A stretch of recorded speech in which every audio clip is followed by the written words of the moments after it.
Good night. Tonight our story is called Spotless.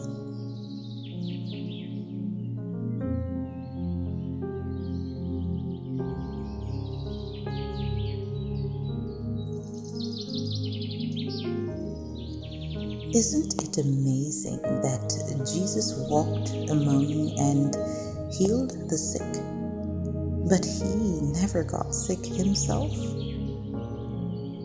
Have you ever thought about that?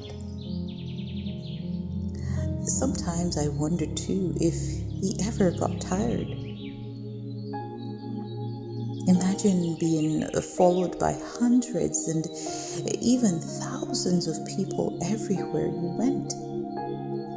Imagine having the daily task of consoling sobbing mothers, calming the fears of dying children, and providing hope and comfort for men who had been ill for many years. Imagine having to bear the burdens of many whose lives had been marred by sin. Imagine healing many as they cry out in desperation. Yet, in all of that, and all of what Jesus did, he did not get weary.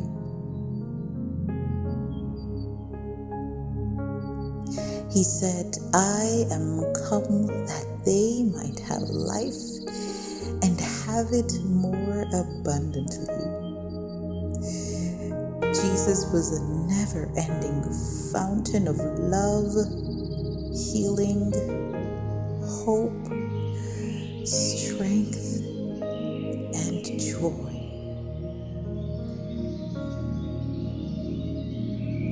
And because of this, he was sought by many, even lepers. Now, in those days, lepers were scorned and exiled from their community. No family or friend would dare go near to a leper. Leprosy was the most dreaded disease, and everyone was afraid of catching it. The poor lepers endured torture and pain as huge, ugly sores break out all over their bodies. It was sad. It was so sad that they were suffering like this. And to think that they had to leave their homes and live outside the city with no proper shelter or food. Many a leper died desperate, destitute, and alone. But Malchus decided he would not be a statistic, not after he heard that the Messiah was around.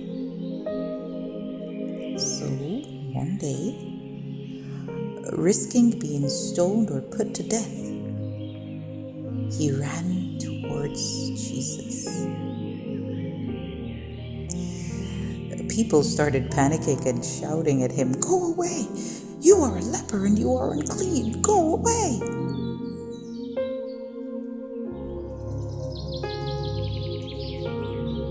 Jesus took notice of Malchus charging towards him, but he stood still as the poor man fell to his knees in front of him.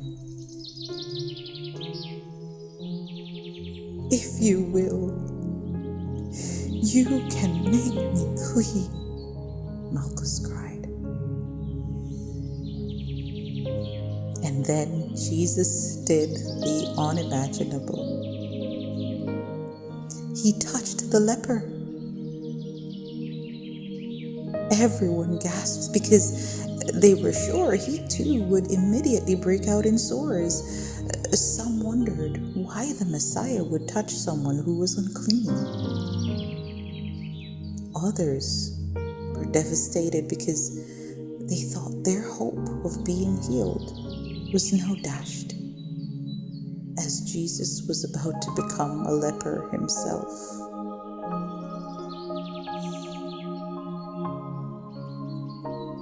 But amidst the chaos, Jesus answered Malchus and said, I will be clean. And immediately life flowed through Jesus' hand. Where disease and decay reigned, health and life and love and light took over. Malchus was a new man. The leprosy departed from him and he was cleansed.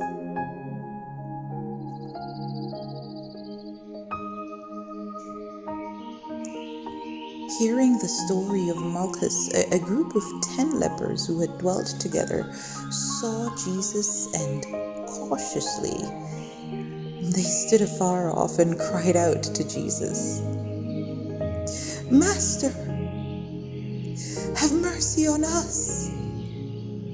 They shouted as angry eyes warned them not to take another step. But Jesus' eyes were filled with love, pity, and compassion as he looked towards them and shouted back, Go, show yourselves unto the priests.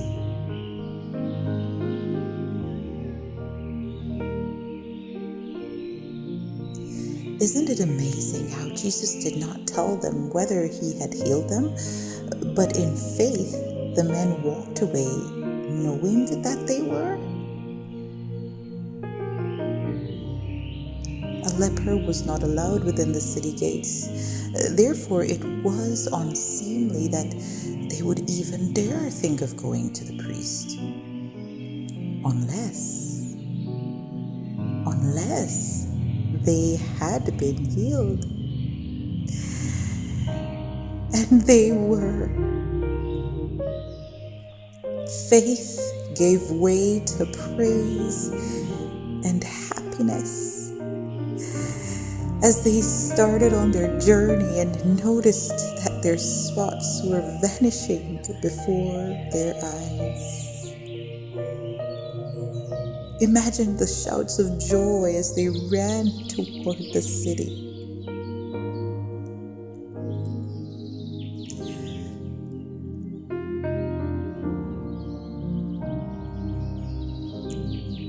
But one man turned back. How could he not go back to offer his praise and thanks to God, to Jesus, who had given him life, abundant life? With the same urgency, little old Benjamin, a Samaritan, ran towards Jesus and fell on his knees. Thank you, dear Master, thank you, he cried. Tears streamed down his face as the love of Jesus captivated his heart. Then Jesus turned to the crowd and asked, Were there not 10 cleansed? But where are the 9? Jesus knew the answer, and it made him sad that they were not as grateful as Benjamin. The crowd standing by was led to consider whether they too would be grateful if they received what they followed Jesus for.